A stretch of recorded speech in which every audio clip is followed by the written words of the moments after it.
مجھ جیسا کم علم اور کم فہم طالب علم اس ہستی کے بارے میں کیا بیان کر سکتا ہے کہ جس کی عظمت خالق کائنات کی زبان قدرت سے یوں بیان ہوئی وَرَفَعْنَا لَكَ ذِكْرَكَ، تو کسی مقام پر اِنَّا آتَيْنَاكَ الْكَوْثَرَ تو کبھی یا ایھا المزمل تو کبھی یا ایھا المدثر کہہ کر پکارا۔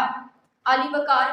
آپ صلی اللہ علیہ وآلہ وسلم پر طائف کے بازاروں میں پتھر برسائے گئے، آپ کو لہو لہان کیا گیا، آپ پر طرح طرح کے مظالم ڈھائے گئے، مگر آپ کی زبان قدرت سے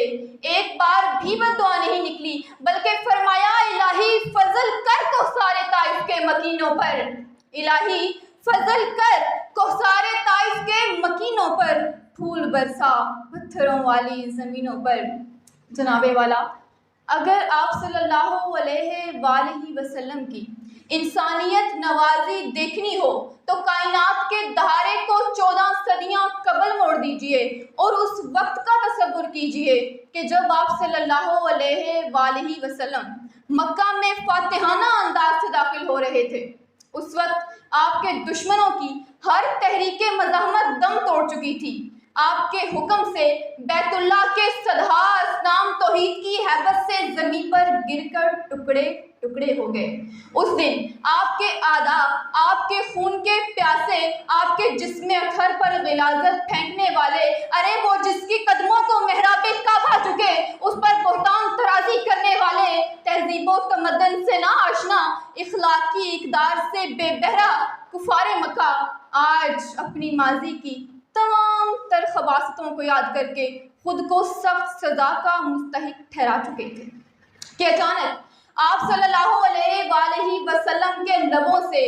صدائے عام ابھرتی ہے۔ آپ فرماتے ہیں جاؤ، آج تم سے کوئی باز پرس نہیں۔ عالی وقار دیکھیے، آپ صلی اللہ علیہ وآلہ وسلم کے لبوں سے زندگی کی نوید کیا ملی، عالم عرب میں انسانیت ہی انسانیت پھیل گئی۔ تو اس پر یہ کہنا بجا لاتا ہے کچھ ان کے خلق نے کر لی، کچھ ان کے پیار نے کر لی، کچھ ان کے خلق نے کر لی، کچھ ان کے پیار نے کر لی، مسخر اس طرح دنیا شہ ابرار نے کر لی۔ علی وقار آپ صلی اللہ علیہ وآلہ وسلم نے الفقر الفخری کہہ کر دنیا بھر کے بے نواؤں، یتیموں اور بے کسوں کو سینے سے لگایا۔ آپ کے روشن کردار سے نہ صرف محنت کی عظمت دوالا ہوئی بلکہ یتیموں بے کسوں نے روحانی سکون محسوس کیا۔ میری غربت بن گئی اس وقت سے میرا وقار، میری غربت بن گئی اس وقت سے میرا وقار، کہہ کر جب الفقر الفخری وہ ہمارے ہو گئے۔ جناب والا، یہ آپ صلی اللہ علیہ وآلہ وسلم کی عظمت ہی کا اعتراف ہے کہ آج دشت و جبل میں، بحر و بر میں، زمینوں و آسمانوں میں، افریقہ کے کالے انسانوں کے چمکتے دلوں میں، ایشیا کی عبادت گاہوں میں، ادیبوں کی ادب نوازیوں میں، محسوسات کے مہکبات گلستانوں میں، خطیبوں کی تکلم باریوں میں آپ صلی اللہ علیہ وآلہ وسلم کا اسم گرامی دنیا کے سب سے بڑے محسن کی حیثیت سے ابھرتا اور جگمگاتا ہے۔ روح فطرت کا یہ جانواز پیغام اقبال کے لفظوں میں یوں محبت رسول بخش رہا ہے: قوت عشق سے ہر پست کو بالا کر دے،